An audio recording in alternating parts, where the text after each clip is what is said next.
সিদ্ধাৰ্থ শৰ্মা যিগৰাকী জুবিনদাৰ মেনেজাৰ হিচাপে আছিলে সেই ব্যক্তিগৰাকী ভাৰতীয় জনতা পাৰ্টিৰ যুৱ মৰ্চাৰ সাংস্কৃতিক বিভাগৰ সহ তত্ত্বাৱধায়ক হিচাপে আছিলে গতিকে এই সিদ্ধাৰ্থ শৰ্মাই যে আপোনাৰ বৰ্তমান সময়তো চৰকাৰৰ ফালৰ পৰা আসলে ৰক্ষণাবেক্ষণ পাই আছে মূল কালপিত হোৱাৰ পাছতো আমাৰ হিয়াৰ আমথু আমাৰ জাতীয় সম্পদ জুবিনদাক মৃত্যুৰ মুখলৈ ঠেলি দিয়াৰ পাছতো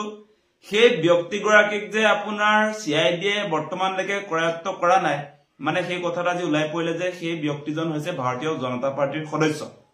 এতিয়া ভাৰতীয় জনতা পাৰ্টিৰ সদস্য হল বুলি আপোনালোকে সিদ্ধাৰ্থ শৰ্মাক দুখমুক্ত কৰিম বুলি ষড়যন্ত্ৰ কৰি আছে নেকি সময়বিলাক যে দি আছে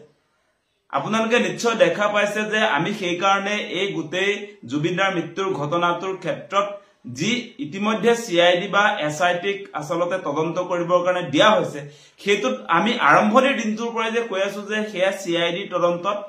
সঠিক ফলাফল নাহে গতিকে সিবিআই তদন্ত হ'ব লাগে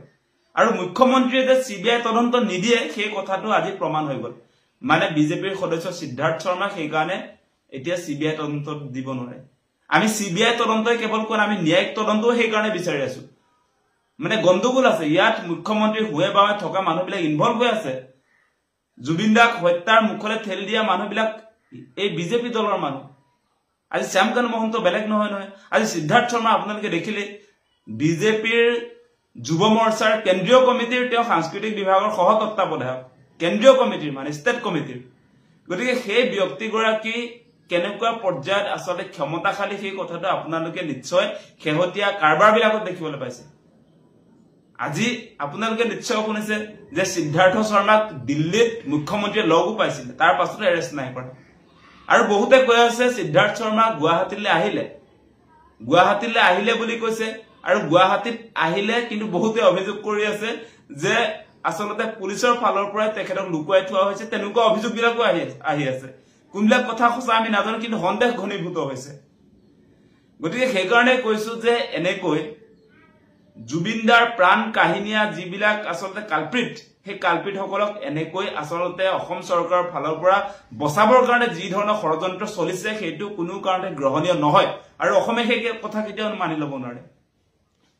আৰু এটা খবৰ প্ৰকাশ পাইছে আজি লুৰিণজ্যোতি গগৈ এটা কথা কৈছে আপোনালোকে নিশ্চয় শুনিছে সামাজিক মাধ্যম টেলিভিছন মাধ্যমবিলাকত ওলাইছে যে ছিংগাপুৰৰ পৰা জুবিনদাৰ মৃতদেহটো আসলতে অসম চৰকাৰে অনা নাছিলে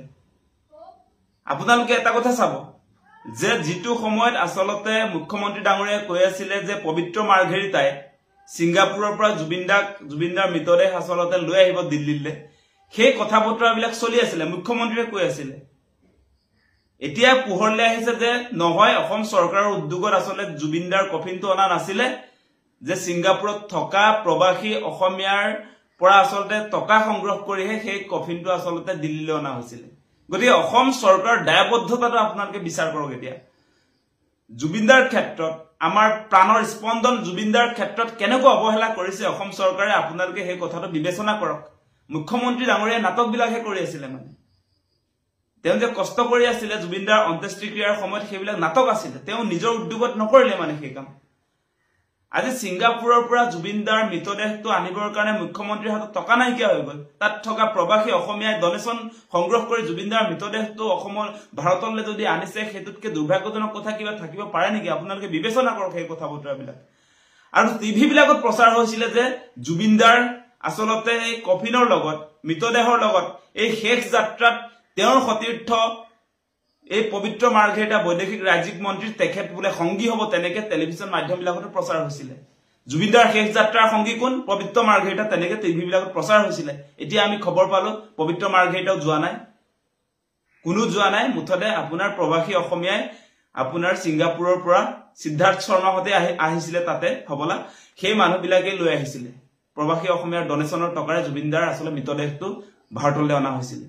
এনেকুৱা এটা অৱস্থাত জুবিনদাক অন্যায় কৰা হৈছে আপোনালোকে বিবেচনা কৰক সকলোৱে খৰব হ'ব লাগে যে জুবিনদাক আমি ন্যায় দিবই লাগিব যদি অসমবাসীয়ে জুবিনদাক ন্যায় দিব নোৱাৰো তেনেহলে আমি আসলতে কোনো কাৰণতে ক্ষমাৰ যোগ্য নহয় অসমীয়া মানুহ হিচাপে অসমত থকা কোনো মানুহ ক্ষমাৰ যোগ্য নহয় যদিহে আমি সঁচাকে জুবিনদাক ন্যায় দিব নোৱাৰো আজি আপোনালোকে দেখিলে নহয় যে আমি সেই কাৰণে কৈছো ইয়াত সিবিআই তদন্ত লাগিব আমি কৈ আছো যে ইয়াত ন্যায়িক তদন্তৰ প্ৰয়োজনীয়তা আছে CID SIT এইবিলাক সব শ্যাম কানু মহন্ত আৰু এই সিদ্ধাৰ্থ শৰ্মাহঁতৰ পাৰ্টি সেই কথাটো আমি কৈ আছো যোৱাকালিও সংবাদ মেলত সেই অভিযোগবিলাক আমি উত্থাপন কৰিছো গতিকে এটা কথা স্পষ্ট হৈছে যে মুখ্যমন্ত্ৰী হিমন্ত বিশ্ব শৰ্মাৰ নেতৃত্বত যিবিলাক কালপিত জুবিনদাৰ জীৱন কাহিনীয়া যিবিলাক মানুহ সেইবিলাক বচাবলৈহে ষড়যন্ত্ৰ চলিছে নেকি তেনেকুৱা ধৰণৰ এতিয়া